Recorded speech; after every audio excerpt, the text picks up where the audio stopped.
रोज शाम को पकौड़े की बहुत ही तेज खुशबू आती थी। अगर कोई भी उस खुशबू की तरफ जाता तो उसे वहाँ एक पकौड़े वाली चुड़ैल मिलती, जो उस गांव वाले को तड़पा तड़पा कर मार देती थी। इस वजह से गांव वाले डर कर अपने घर की खिड़कियां और दरवाजे बिल्कुल नहीं खोलते थे। एक शाम दिनेश घर में बैठा शराब पी रहा होता है, तभी उसे पकौड़े की खुशबू आती है। अरे वाह, कितनी बढ़िया खुशबू आ रही है पकौड़ों की। अगर शराब के साथ ये खाने को मिल जाए तो भाई मजा ही आ जाएगा। उसी समय दिनेश की पत्नी सीमा वहाँ आ जाती है और बोलती है, अजी कहाँ जा रहे हो? एक तो शराब पीकर गलत काम कर रहे हो, ऊपर से शाम के समय पकौड़े चाटने जा रहे हो। मैं मना कर रही हूँ, कहीं नहीं जाना। पता है ना, ये भूतिया पकौड़े वाली का जाल भी हो सकता है। दिनेश जो शराब के नशे में चूहे से शेर बन चुका था और बोलता है, मुझे समझाती है, पता है ना मैं नशे में हूँ, और नशे में चूहा भी शेर बन जाता है। जा रहा हूँ, मैं देखता हूँ कौन सा भूतिया पकौड़े वाला है, मैं उसकी ऐसी की तैसी कर दूंगा। आजा। ऐसा कहकर दिनेश वहाँ से निकल जाता है और पकौड़े की खुशबू की दिशा में चलने लगता है। जैसे ही वो थोड़ी दूर जाता है, वही भूतिया पकौड़े वाली वहाँ आ जाती है और बोलती है, क्यों रे शराबी, तू बहुत बहादुर बन रहा था ना अपने घर पर। चल कर मेरी ऐसी की तैसी, मैं भी तो देखूं जरा। चुड़ैल की बात सुनकर दिनेश हैरान हो जाता है और सोच में पड़ जाता है। लेकिन इससे पहले दिनेश कुछ करता, चुड़ैल उसे उठा लेती है और बोलती है, क्या हुआ, क्या सोच रहा है? मुझे कैसे पता चला? मुझे सब पता है, तुम गांव वाले मेरे बारे में क्या सोचते हो। सब पता है मुझे। ऐसा कहकर चुड़ैल दिनेश को मार देती है। अगले दिन गांव वालों को उसकी लाश मिलती है। उसी समय दिनेश की पत्नी सीमा भी वहां आ जाती है और लाश को देखकर रोते हुए बोलती है, मैंने कहा था इस शराबी को मत जा, वो खूनी चुड़ैल हो सकती है, लेकिन नहीं माना इसने। बहुत बहादुर बन रहा था। अब मेरा क्या होगा? मैं किसके सहारे रहूंगी? फिर गांव वाले मिलकर दिनेश का अंतिम संस्कार कर देते हैं। उसके बाद गांव में शाम के बाद तो मानो कर्फ्यू सा लग जाता है। कोई भी गांव वाला घर से बाहर नहीं निकलता था। एक दिन सरपंच जी बोलते हैं, हे भगवान, हमें शैतान से बचाओ, बदले में चाहे मेरी जान ले लो, लेकिन इस गांव को इस शैतान के चंगुल से आजाद करवा दो। कुछ दिनों बाद गांव में सोहन आता है। सोहन शहर से डॉक्टरी की पढ़ाई कर वापस लौटता है। सोहन की बूढ़ी दादी सोहन को बोलती है, सोहन बेटा, गांव में शाम के बाद मत घूमना और जो काम हो दिन में ही निपटा लेना। गांव और शहर के माहौल में बहुत फर्क है। दादी की बात सुनकर सोहन को समझ नहीं आता और वो थके होने के कारण अपने कमरे में जाकर सो जाता है। अगले दिन सोहन दादी से कहता है, दादी, मुझे अपने बचपन के दोस्तों से मिलने का मन कर रहा है, मैं जरा उनसे मिलकर आता हूँ। दादी सोहन से कहती हैं, ठीक है सोहन बेटा, जहाँ जाना है चले जा, लेकिन मेरी बात याद रखना, शाम होने से पहले वापस घर लौट आना। दादी की बात सुनकर सोहन वहाँ से चला जाता है और अपने बचपन के दोस्त पन्नू और रवि से मिलता है। पन्नू और रवि सोहन को देखकर बहुत खुश होते हैं। तुम बिल्कुल नहीं बदले पन्नू। अरे यार चलो छोड़ो ये सब, चलो कहीं घूम कर आते हैं, खूब मस्ती करेंगे वहाँ। क्या बोलते हो तुम दोनों? नहीं नहीं सोहन, अब इस गांव में वो बात नहीं रही यार। अब इस गांव में कोई भी रात में बाहर नहीं निकलता है। घर से नहीं निकलता है? मतलब मैं कुछ समझा नहीं। ऐसा क्या हो गया इस गांव में जो कोई भी रात में यहाँ से नहीं निकलता?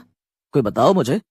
अच्छा, तभी मैं कहूँ दादी मुझे शाम होने से पहले घर आने को क्यों बोल रही थी। मुझे और बताओ उस चुड़ैल के बारे में। अब और क्या बताएं सोहन, किसी भी गांव वाले ने उस चुड़ैल को नहीं देखा है, क्योंकि शाम होते ही सब गांव वाले डर की वजह से अपने घर के दरवाजे बंद कर लेते हैं। ऐसा कहकर पन्नू और रवि वहाँ से चले जाते हैं। ये दोनों भी कितने भोले हैं। भला ऐसा भी होता है क्या?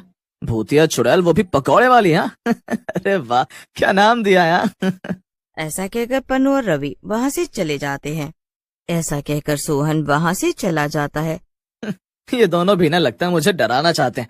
मैं आज अपने घर की खिड़की खुली रखता हूँ, देखता हूँ कौन सी भूतिया पकौड़े वाली आती है। और अपने घर की खिड़की खोलकर ही सो जाता है। रात होते ही गांव में पकौड़े की खुशबू फैल जाती है, क्योंकि वही भूतिया पकौड़े वाली गांव के बीच में आकर खड़ी हो जाती है। अरे ओ गांव वालों, जरा बाहर तो आओ, देखो क्या मस्त पकौड़े लाई हूँ बनाकर। प्याज के, बैंगन के और न जाने कौन कौन से। कोई तो आओ। चुड़ैल थोड़ी देर तक गांव के बीच में खड़ी रहती है। लगता है गांव वाले मेरे पकौड़े नहीं खाना चाहते। चलो कोई बात नहीं, मैं अपना ग्राहक अपने आप ही ढूंढ लेती हूँ। ऐसा कहकर चुड़ैल गांव में घूमने लगती है। तभी उसे सोहन की खुली खिड़की दिखती है। लगता है आज का ग्राहक मिल गया है। उस खुली खिड़की में ही छुपा है मेरा शिकार। जिसे खाकर मैं करूंगी अपनी भूख का अंतिम संस्कार। वाह वाह वाह, क्या शायरी है, क्या शायरी है। ऐसा कहकर चुड़ैल अपने पकौड़े के साथ वहां खड़ी हो जाती है और पकौड़ों की खुशबू खिड़की से होते हुए सोहन की नाक में जाती है। सोहन उठ जाता है। अरे वाह, क्या मस्त खुशबू आ रही है पकौड़ों की। जब खुशबू इतनी अच्छी है तो पकौड़े कितने बढ़िया होंगे, मजा आ जाएगा, चलकर देखता हूँ। ऐसा कहकर सोहन अपने घर से बाहर निकल जाता है। जैसे ही वो बाहर निकलता है, चुड़ैल उसे पकड़ लेती है। अरे मर गया रे, ये तो सचमुच में चुड़ैल है भाई। इसका मतलब सब लोग सच कह रहे थे। अरे मर गया रे, कोई तो बचाओ। सोहन की बात सुनकर चुड़ैल हंसने लगती है। तो चूजे, तुझे क्या लगा कोई प्लास्टिक का भी चुड़ैल होती है? अरे तू कितना भी चिल्ला ले, कोई नहीं निकलेगा इस समय। ऐसा कहकर चुड़ैल सोहन को उठाकर अपनी दुकान के पास ले जाती है। क्या मोटा माल है, इसके तो क्या मस्त पकोड़े बनेंगे। आज इंसानी पकोड़ा ही खाती हूँ तलकर। लेकिन इससे पहले थोड़ा चाकू तेज कर लूं। ऐसा कहकर चुड़ैल अपने चाकू की धार को तेज करने लगती है। ये देखकर सोहन घबरा जाता है और बोलता है, देखो चुड़ैल जी, मुझे जाने दो। मुझे लगा मेरे गांव के दोस्त मजाक कर रहे होंगे, इसीलिए मैंने उनकी बात नहीं मानी। लेकिन आपको देखकर यकीन हो गया कि वो सच कह रहे थे। मुझे जाने दो, तुम जो भी बोलोगी मैं वो करूंगा। तू कुछ भी कर ले या बोल ले डार्लिंग, लेकिन आज तो मैं तुझे मार कर खाऊंगी ही। ऐसा कहकर चुड़ैल सोहन के ऊपर चाकू से वार करती है। लेकिन सोहन पीछे हट जाता है और उसके कपड़े फट जाते हैं। कपड़े फटते ही उसका ताबीज बाहर आ जाता है जो उसने पहना हुआ था। चुड़ैल ताबीज को देखकर पूछती है, ये ताबीज तुझे कहाँ से मिला? कौन है तू? ये ताबीज मुझे मेरी दादी ने बचपन में पहनाया था। मैं इसके बारे में नहीं जानता हूँ, लेकिन तुम्हें इस ताबीज के बारे में कैसे पता चला?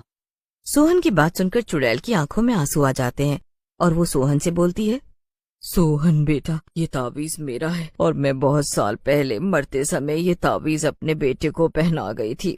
उसी समय सोहन की दादी सोहन को ढूंढते हुए वहां आ जाती हैं और बोलती हैं, चुड़ैल, ये तेरा ही बेटा है जिसे मैंने पाला है। आज तू अपनी भूख मिटाने के लिए इसे मारने चली थी, तुझे शर्म आनी चाहिए। दादी की बात सुनकर चुड़ैल रोने लगती है और दादी से बोलती है, सही कह रही हो दादी, मुझे इस दुनिया में रहने का हक नहीं है। न जाने मैंने कितने लोगों की जान ली है, लेकिन मुझे मेरा ये बेटा ही मुक्ति दिलवा सकता है। वो ये तावीज मेरे गले में डालकर भगवान शिव का मंत्र पढ़े तो मैं इस चुड़ैल की योनि से आजाद हो जाऊंगी। चुड़ैल की बात सुनकर सोहन रोते हुए बोलता है, माँ, आपको मैं इस योनि से मुक्ति जरूर दिलाऊंगा ताकि आप किसी और को फिर से न मारें और इस दुनिया से चली जाएं। ऐसा कहकर सोहन अपना तावीज चुड़ैल के ऊपर डाल देता है और शिव भगवान का नाम लेने लगता है। चुड़ैल थोड़ी ही देर में वहां से गायब हो जाती है। चल मेरे बेटे, घर चल, मैंने अपने हाथों से तेरे लिए पकौड़े बनाए हैं।